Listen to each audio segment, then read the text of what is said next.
إن الحمد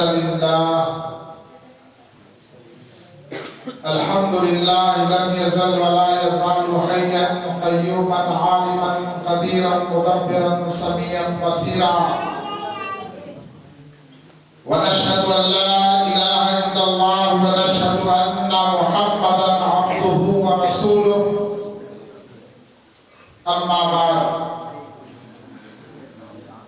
قال الله عز وجل في كلامه المجيد أعوذ بالله من الشيطان الرجيم بسم الله الرحمن الرحيم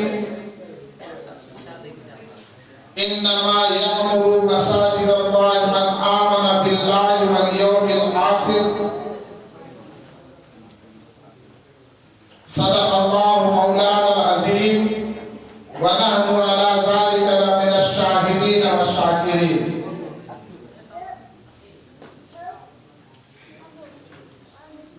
محترم بزرگوں، عزیز ساتھیوں، پردہ نشین ماں بہنیں،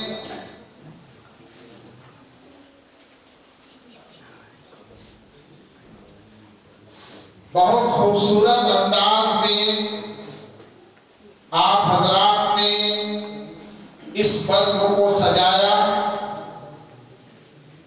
اور بعد نماز جمعہ سے اب تک مکتب کے بچوں کا پروگرام ہوا۔ اتفاق سے اس بستی میں آج ہی دو لوگ اللہ کے پیارے ہو گئے، ان کی تجہیز و تکفین بھی ہو گئی۔ اس بزم میں ہم ان مرحومین کو بھی یاد کریں اور ان کی مغفرت کے لیے اللہ رب العزت سے دعا بھی کریں کہ رب کائنات ان دونوں مرحومین کی خصوصاً اور عمومی طور پر اس بستی کے تمام مرحومین کی اللہ مغفرت فرمائے۔ پروگرام میں تھوڑی تاخیر ہوئی ہے اور وہ سبب بھی وہی ہے، آپ حضرات اچھی طرح جانتے ہیں۔ اصل تو آپ کو حضرت علامہ مولانا منصور صاحب مظاہری، استاد مدرسہ عالیہ عربیہ اور ہم لوگوں کے سرپرست، ان سے آپ حضرات کو سننا ہے۔ میں بیچ میں بس آپ لوگوں کے درمیان یعنی نیوری کے تمام باشندگان اور حضرت مولانا منصور صاحب، حضرت مولانا عبدالعزیز صاحب اور جو شاعر ہیں، جس مقصد کے لیے آپ حضرات جمع ہوئے ہیں، ان میں ربط خالی پیدا کر دینا ہے اور آپ کے سامنے اس ضرورت اور اہمیت کو محسوس کرانا ہے جو چیز جس مقصد کے لیے ہم لوگ یہاں پر جمع ہوئے۔ آپ کو میں اس مسجد کی جب بنیاد پڑ رہی تھی اس پس منظر میں لے جانا چاہتا ہوں کہ اس وقت ہم لوگوں کے پاس اس محلے میں ایک نماز خانہ، نماز گاہ تھی، جہاں مکتب بھی چلتا تھا اور نماز پنجگانہ بھی ہوتی تھی۔ لیکن جب تعمیر مسجد کی بات آئی تو اللہ رب العزت نے کئی لوگوں کو اس کے لیے اللہ رب العزت نے واسطہ کیا۔ واسطہ وہ بھی ہیں جنہوں نے مسجد کے لیے زمین دینے کی حامی بھری اور عملی جامہ پہنا، اور واسطہ وہ بھی ہیں جن لوگوں نے اس کے لیے تر و دو کی، جن میں بنفس نفیس میں ایک ایسے شخص کا نام اور اس کا تذکرہ کرنا ضروری سمجھتا ہوں جو آج ہمارے بیچ نہیں ہے، لیکن اس مسجد کے لیے انہوں نے میرے ساتھ سفر بھی کی اور اس کے لیے جو بھی کوششیں ہو سکتی ہیں وہ کوشش کی، جن سے بڑی مراد جناب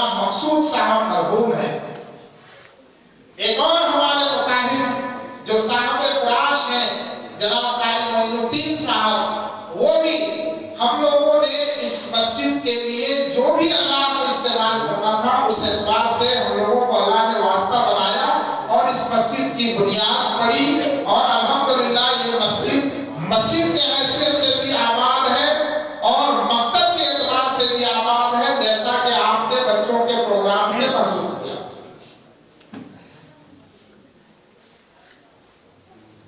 کام کیا ہے؟ کام یہ ہے کہ اس مسجد میں اوپر کی منزل تعمیر کرنی، اور اسی پلان کے تحت یہ ہوا کہ بھائی کم سے کم 2 منزلہ مسجد ہو تاکہ مکتب کا بھی نظام بہتر ہو اور مسجد کا بھی نظام، جماعت بھی آتی ہے، بہت طرح کے مسائل ہوتے ہیں۔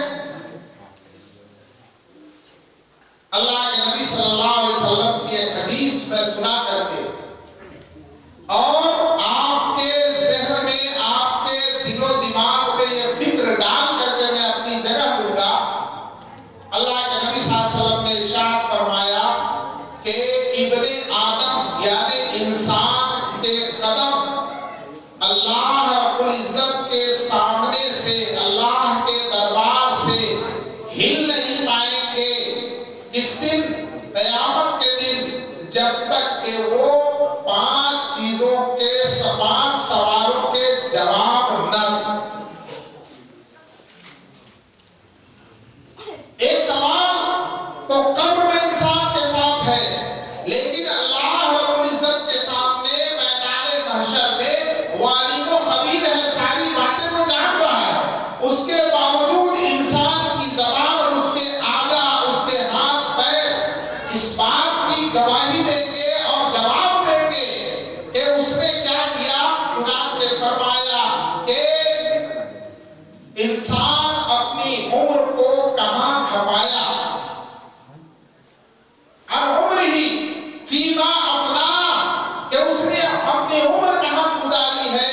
آگے فرمایا وَعَنْ شَبَابِهِ فِيمَا أَبْلَاهُ، اور اپنی جوانی کو کہاں پہ کھپایا۔ عمر تو انسان کی بچپن سے لے کر کے موت تک ہے، لیکن اس بچپن سے موت تک کے درمیان میں ایک ایسا زمانہ آتا ہے انسان کے پاس، جب وہ جوانی کے عمر میں پہنچتا ہے، تو جوانی کے عمر میں جب وہ پہنچتا ہے تو اس کے لیے بہت سارے کام کرنا آسان ہو جاتا ہے۔ اس وقت اس کے اعضاء و جوارح مضبوط ہوتے ہیں، اس کو اتنی طاقت ہوتی ہے، وہ پیسے بھی کماتا ہے، گناہوں کا مادہ بھی اس کے اندر ہوتا ہے، اس کے باوجود وہ اس کو اگر سنبھال کر کے اور بچا کر کے رکھ لیتا ہے تو اس صورت میں الگ سے اس کا سوال ہوگا کہ اپنی جوانی کہاں کھپائے۔ مغرب کے بعد، عشاء کے بعد کیا گاؤں سے باہر گاندہ پھونکنے میں بتایا، شراب نوشی میں، جوا بازی میں، یا مسجد کو آباد کرنے میں گزارا، مکتب کو آباد کرنے میں گزارا، اصلاح معاشرہ میں گزارا؟ ان سوالوں کے جواب سے ہم کو گزرنا۔ وَعَنْ مَالِهِ، تیسرا سوال ہوگا کہ مال کہاں سے کمایا۔ وَعَنْ مَالِهِ مِنْ أَيْنَ اكْتَسَبَ، کہاں سے کمایا، کیسے کمایا اور کہاں خرچ کیا، اس کا بھی جواب دینا ہوگا۔ کہاں سے کمایا، کیسے کمایا۔ آج ایک چیز کا بتاتے ہیں علماء کے حوالے سے، ہارون رشید بادشاہ کا کے زمانے میں ایک شاہ بہلول صاحب تھے، مجذوب قسم کے آدمی، دیوانہ آدمی، دنیا سے کوئی مطلب نہیں۔ تو بادشاہ ہارون رشید کو کبھی کبھی ان سے مذاق کر دیا کرتے تھے۔ بادشاہ کے دربار میں ایسے لوگوں کا آنا جانا رہتا ہے، آپ لوگ بھی بہت سارے کچھ ویڈیو دیکھے ہوں گے۔ ایک نوٹنکی باز ہمارا منتری ہے، وہ بھی ایک مولانا صاحب کو ڈانٹنے کے بعد اس کو پاگل شو کر رہے تھے کہ وہ بیوقوف قسم کا آدمی ہے۔ تو آپ اپنی ذہنوں میں وہی تصویر ڈال لیجیے اور سمجھ لیجیے ہارون رشید بھی مسخرہ کرتے. ان کو ایک دن ایک مذاق سمجھی کہ ایک لکڑی کا ٹکڑا شاہ محمود رحمۃ اللہ علیہ کو دے کر کے کہا کہ آپ سے زیادہ بیوقوف آدمی کوئی مل جائے یہ لکڑی دیجئے، اور دنیا کا بیوقوف ترین آدمی جب کوئی مل جائے تو اسے یہ لکڑی آپ حوالے کر دیں. شاہ محمود رحمۃ اللہ علیہ وہ لے لیے، لے کر کے اپنے پاس رکھ لیے. وہ آئی گئی بات ختم ہو گئی. کچھ عرصہ گزرا، ہارون رشید بیمار ہو گئے. ایسی بیماری لگی کہ اب یہ شفا نہیں پائیں گے. شاہ محمود بھی عیادت کے لیے گئے. حال چال لینے کے بعد کیا ہوا کیسے ہوا، کہا کہ اب تو لمبے سفر کا ارادہ، اچھا سفر کا ارادہ ہے تو آپ نے خادم وغیرہ بھیج دیے، آپ نے وہاں خیمے والے بھیج دیے، کھانے پینے کا انتظام کر لیا؟ کہا نہیں، اس سفر میں نہ خادم جاتے ہیں، نہ خیمے والے جاتے ہیں، نہ اس میں حفاظتی دستہ، نہ کھانے پینے کا سامان. اچھا تو کہا اس سفر میں کیا جاتا ہے؟ کہا اس سفر میں تو نیک اعمال جاتے ہیں، اللہ کی رضا اور فلاح. جو بھی بات ہوئی، شاہ محمود رحمۃ اللہ علیہ نے وہ چھڑی نکال کر کے اور بادشاہ کے حوالے کیا. اور یہ سمجھ لیجئے کہ وہ بادشاہ بھی آج کے ہمارے طرح دنیا دار نہیں تھے، دیندار تھے. ان کی بیوی کے دینداری کا واقعہ حضرت مفتی تقی عثمانی صاحب دعوت برکات انہوں نے نقل کیا ہے کہ ان کی بیوی گھر میں تھی، خادم وغیرہ تھے، خادم آتے جاتے رہتے تھے. ایک مرتبہ ایسا ہوا کہ خادم جب اندر گھسا ہے تو اس وقت ان کی بیگم کے سر پہ دوپٹہ نہیں تھا. جب تک کہ اس خادم سے متنبہ ہو کر کے وہ اپنا سر ڈھانپتی، اس کے بالوں پر کچھ نگاہ پڑ گئی ہو. بادشاہ کی بیگم نے اتنے بال کاٹ لیے جتنے بال پر غیر محرم کی نگاہ پڑی تھی. یہ الگ مسئلہ ہے. مسئلہ یہ نہیں ہے کہ غیر محرم کی نگاہ پڑ جائے تو بال کاٹ لینا ہے. مسئلہ یہ ہے کہ وہ اپنے بال کی حفاظت غیر محرموں سے کیسے کرتی تھی. کہا جس بال پر غیر محرم کی نگاہ پڑ گئی وہ بال نہیں، وبال ہے، اور اس وبال کو میں ایسے نیک لوگ تھے. لیکن شاہ محمود رحمۃ اللہ علیہ نے وہ چھڑی نکال کر کے اور بادشاہ کے حوالے کر کے فرمایا کہ میں آپ کی یہ امانت میرے پاس تھی، لیکن آپ سے زیادہ بیوقوف میں نے کسی کو نہیں پایا، اس لیے آپ کی یہ امانت آپ کے حوالے کی جاتی ہے. خلیفہ کے آنکھ سے آنسو جاری ہو گئے اور وہ کہا کہ ہاں آپ ٹھیک کہتے ہیں کہ میں دنیا کے رنگینیوں میں پڑھ کے اپنی آخرت کو بھلا بیٹھا، لیکن ایسے اپنے آخرت کو نہیں بھلائے تھے جیسے ہم بھلائے تھے. آج بھی دنیا میں ایسے لوگ ہیں جو ٹوپی پہنانے والے کو تو عقل مند سمجھتے ہیں اور ٹوپی پہننے والوں کو بیوقوف سمجھتے ہیں. ہوتا ہے کہ نہیں ہوتا ہے؟ جو آدمی جتنا چال باز ہو، دھوکے باز ہو، جیسے لوگوں کو بیوقوف بنا لے، وہ آدمی بڑا تاجر سمجھا جاتا ہے، بڑا عقلمند سمجھا جاتا ہے. اور ہم جیسے مولوی لوگ بیوقوف سمجھے جاتے ہیں، شمار کیے جاتے ہیں. لیکن جب آنکھیں بند ہوگی تب پتہ چلے گا کہ بیوقوف کون تھا اور عقلمند کون تھا. کیونکہ مال ہم نے کیسے کمایا اور کہاں خرچ کیا ہے، اس کے حساب کے بغیر ہمارا معاملہ آگے نہیں بڑھے گا، قدم ہمارے آگے نہیں بڑھیں گے. تو پہلی اصلاح تو یہ ہے کہ ہمیں ان سوالات کی تیاری کرنی ہے، اور تیاری کے لیے کوئی پرچہ نہیں ہے، ہمارا اعمال اور کردار. اب بات اس طرف آتی ہے کہ اس مسجد کا بھی مسئلہ کیسے ہوگا حل.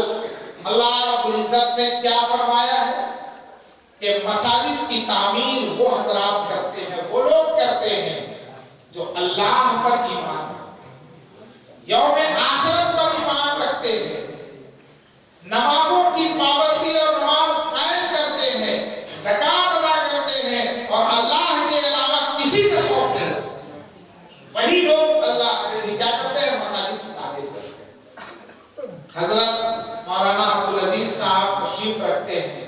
آج سے 15 دن پہلے ہم لوگ بربے مسجد میں مغرب کے بعد، اور آپ کی جو یہاں پر حاضری ہے نا، یہ حاضری تو بہت کم ہے، نیوی والوں کے اعتبار سے جو آبادی ہے یہ حاضری بہت کم ہے۔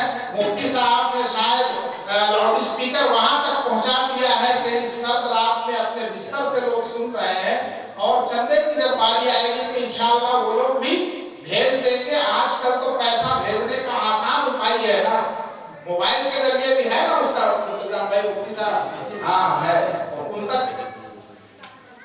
لیکن بربے میں آپ لوگوں کے 4 حصے میں سے 1 حصہ لوگ موجود تھے، کیا صحیح بول رہے ہیں، اور 3 لاکھ کا مسئلہ تھا، اور اتنے ہی لوگوں میں اللہ رب العزت نے 2,35,000 کا مسئلہ حل کر دیا۔ ٹھیک ہے، یہاں امید ہے کہ 5 لاکھ سے کم کا تو مسئلہ نہیں ہوگا، ڈھلائی تک کا کتنا ہے؟ ڈھلائی کرتا ہے نہیں تو ابھی تک کچھ تو کام کر دیا ہے نا، 5-6 لاکھ روپے کا خرچ ہے، تو نیوری کے لیے کوئی بہت بڑی رقم ہے نہیں ہے نا، تو نہیں ہے نیوری کے لیے اتنی بڑی رقم، کیا اس کے لیے تیار ہے؟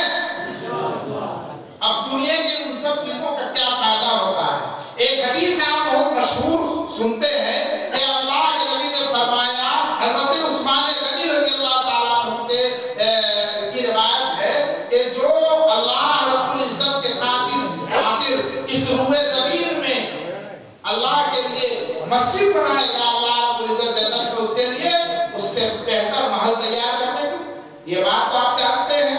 ایک واقعہ میں سناتا ہوں، حضرت مفتی سہراب صاحب دامت برکاتہم جو امامت شریعہ کے نائب ناظم ہیں غالباً، وہ ممبئی کا ایک واقعہ نقل فرمائے تھے، ان کے واسطے سے یہ واقعہ نقل کر کے میں اپنی جگہ لوں گا کہ ہم لوگ دور کا فائدہ کب ملے گا اس طرف ہمارا ذہن تھوڑا کم جاتا ہے، ہم نقد فائدہ کمانے والوں میں سے جلدی مل جائے کوئی چیز، اسی لیے ہم کہیں کہیں پہ چوک جاتے ہیں۔